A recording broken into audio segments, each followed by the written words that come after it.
La bancada de la Democracia Cristiana pidió que se aplique la Ley de Seguridad del Estado tras las declaraciones de Héctor Yaitul, quien ha señalado, entre otras cosas, que la prioridad será canalizar la violencia hacia los sabotajes por parte de organizaciones como la CAM. Sí, vamos a profundizar en este y otros temas con el jefe de la bancada de la Democracia Cristiana, Eric Aedo. ¿Cómo está, diputado? Muy buenos días.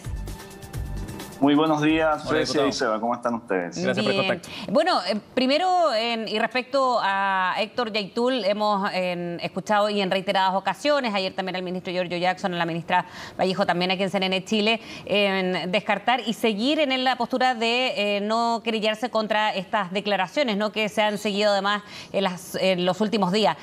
Hay ahí una clara señal también desde el Ejecutivo. ¿Usted qué le parece? Me parece una mala señal. Me parece una clara mala señal para los habitantes de Arauco, de la región del Biobío y también de la Araucanía. Porque al mismo tiempo que la ministra hace esas declaraciones, el gobierno declara que frente a los hechos que sucedieron en el barrio Las Tarrias, en Santiago, una acción especial. Frente a los portonazos de Santiago, una acción especial. Más carabineros, helicópteros, drones, etc.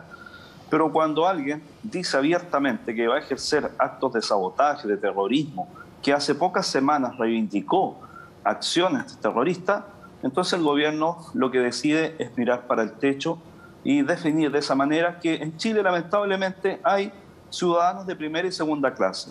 Quienes habitan el barrio Las Tarrias o quienes sufren portonazos en Santiago son de primera clase, pero quienes viven en la Araucanía, en Arauco y en la región del Biobío, para el gobierno son ciudadanos de segunda clase porque tienen que enfrentar a solas el terrorismo. Y lo quiero decir con esta claridad.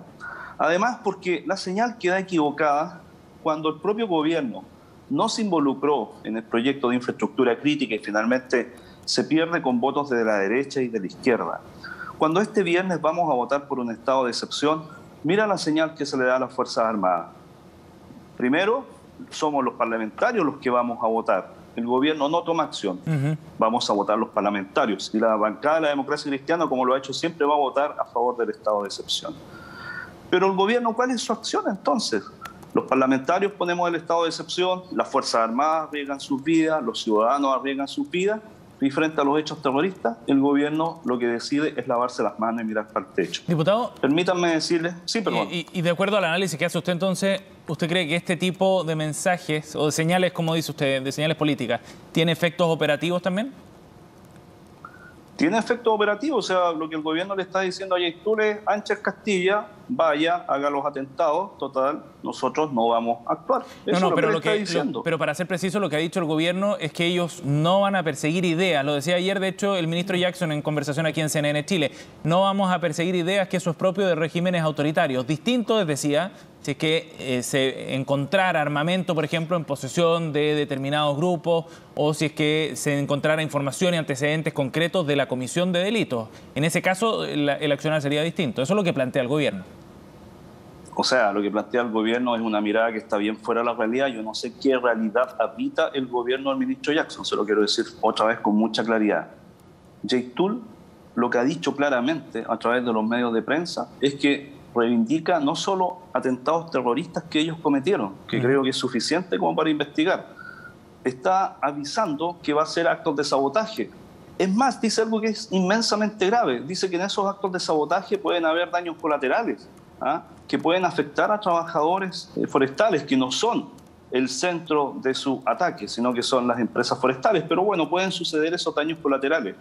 Hay imágenes enormes que tiene el propio gobierno en sus manos del nivel de armas que utilizan estos grupos, armas automáticas con alto poder de fuego. Ha habido enfrentamientos entre las fuerzas de seguridad y estos grupos. Y el gobierno dice que no va a perseguir ideas. Pero si aquí no estamos frente a ideas solamente, estamos frente a hechos concretos. Yo lo que siento es que a veces la moneda creen que están frente a un videojuego y toman decisiones como si fuese un videojuego que siempre puede volver a comenzar. Diputado, y yo de verdad lamento lo que está haciendo el gobierno. Pero hagamos un ejercicio de interpretación, digamos. ¿Qué cree usted que está siguiendo el gobierno? ¿Cuál es la estrategia que está siguiendo el gobierno y por la cual decide no querellarse frente a Héctor Yaitul? ¿Cuál es su apuesta política? Yo creo que lo que el gobierno cree es que las reivindicaciones de la CAM son legítimas. Eso es lo que creo. No logro entender otra forma. Yo creo que el gobierno está convencido que lo que hace Yaitul es lo correcto.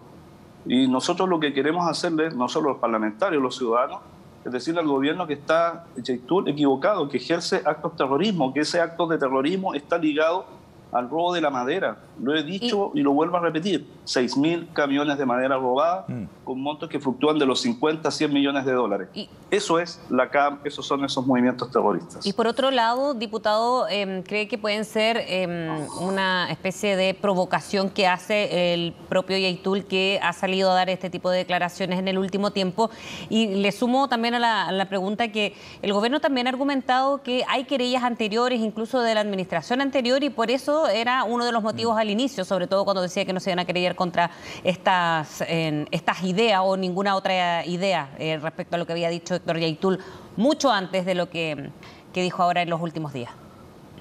Hay querellas por hechos anteriores, pero lo que nosotros estamos pidiendo es una querella por ley de seguridad interior del Estado. Tenemos a alguien que públicamente está incitando no solo a la violencia, sino que está diciéndole al gobierno en su cara, tocándole la oreja, se dice, ¿no es cierto?, en la jerga futbolera, que lo va a sabotear y que lo va a seguir atacando. Y el gobierno lo que decide es mirar para el lado y hacerse el leso. Yo la verdad que no comprendo la actitud del gobierno y creo que es una pésima señal, porque así como provoca, obviamente la CAM al gobierno con estas declaraciones, con las decisiones del gobierno, créame, que provoca la inmensa mayoría de los que habitamos en la región del Biobío y en la Araucanía con esas respuestas que da el gobierno. Ahora, por otro lado, diputado, uno podría pensar quizás que querellarse no va a generar un cambio muy significativo, a pesar de la señal política, y que por otro lado sí podría tener efecto desde el punto de vista de la estrategia que están desplegando, que busca abrir un camino de diálogo político, así lo ha planteado el gobierno, de generar una estrategia política para resolver el tema de fondo y no solo las materias de seguridad allá en la zona. Mira, te voy a dar un ejemplo muy concreto, Seba.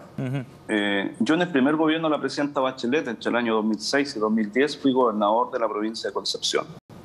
En el mismo instante que yo era gobernador, el actual subsecretario del Interior era parlamentario por la zona de Arauco. Manuel Monsalve. Por Arauco, Manuel Monsalve.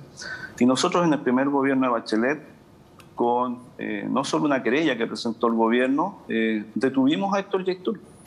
Y estuvo detenido 4 años. Y en esos 4 años, tú lo puedes revisar, los niveles de violencia y de enfrentamiento en Arauco bajaron de manera drástica. Por tanto, sí tiene efectos cuando uno se querella, sí tiene efecto cuando alguien que ejerce la violencia lo pone en el lugar que le corresponde, que es la cárcel. Y yo se lo transmito al subsecretario del Interior y a la ministra del Interior, porque fui parte de un gobierno de Bachelet, ejercí un rol ejecutivo, las decisiones que tomamos tuvieron efecto, mientras el actual subsecretario era parlamentario. Ahora, y respecto a la prórroga del estado de excepción, no es suficiente para ustedes. ¿Son otras las exigencias que van a hacer ahora? Porque hay también distintas peticiones, desde hacerlos muy extensivos, como se conoce el estado de excepción tradicional, digamos, y no acotado, y por otro lado no seguir aplicando, desde el interior del oficialismo sobre todo, seguir aplicando este estado en la zona. Grecia y Seba, la verdad, si uno revisa los decretos de estado de excepción del gobierno del presidente Boric y de los anteriores gobiernos, son exactamente iguales. La verdad es que no cambian. Si lo único que cambia es la directriz política que un gobierno le da a las Fuerzas Armadas. Eso no queda escrito en ni una parte, Fres y Seba, y se lo explico a la gente. Esas son conversaciones que tú tienes desde el poder político y le dices, ¿no es cierto?, a quien está a cargo de la fuerza en el área que vas a intervenir. Quiero que estas cosas se asuman de esta forma, ojalá no haya enfrentamientos. El ojalá no haya enfrentamientos es una palabra que dice todo. Bueno, ojalá no se crucen, ¿no es cierto?, no se generen disparos, no se generen muertes. Esas son las directrices políticas que tú das. Y yo lo que siento es que vamos, obviamente, a apoyar este estado de excepción, que ha ayudado, ciertamente, con el resguardo de las carreteras, a bajar los niveles de enfrentamientos y de atentados, pero obviamente que es acotado del punto de vista que lo que se evita a toda costa, esa es la impresión que tengo, de que haya obviamente un enfrentamiento entre estas fuerzas que ejercen el terror y las fuerzas de seguridad, que en el caso de Arauco es la Armada. Me da la impresión que eso es, porque el decreto es el mismo que los gobiernos anteriores. No hay cambios en el decreto si uno los lee. Y yo sí, porque es importante esta querella por Ley de Seguridad Interior del Estado, porque esa es la acción que le corresponde al Ejecutivo. Ya lo dijo muy bien el fiscal nacional Jorge Abbott. Es al Poder Ejecutivo al que le corresponde invocar la Ley de Seguridad Interior del Estado. No lo podemos hacer los parlamentarios, no lo puede hacer un privado. Los parlamentarios, ¿qué estamos haciendo? Aprobando los estados de excepción. La ciudadanía resguardándose. Y al gobierno entonces lo que le cabe es invocar esta ley, y obviamente invocada la ley es a la Fiscalía a la que le toca investigar. Y esto ya pasó en el primer gobierno de Bachelet, fue en el gobierno de Bachelet, donde Héctor Yaitul fue detenido, y en esos 4 años que estuvo detenido, la verdad es que los niveles de violencia en Arauco bajaron de manera drástica. Bien, diputado Aedo, gracias por conversar con nosotros esta mañana sobre este tema, muy amable. Muchísimas gracias, Esteban y Fres. Un abrazo. Buenos días. Gracias, hasta luego.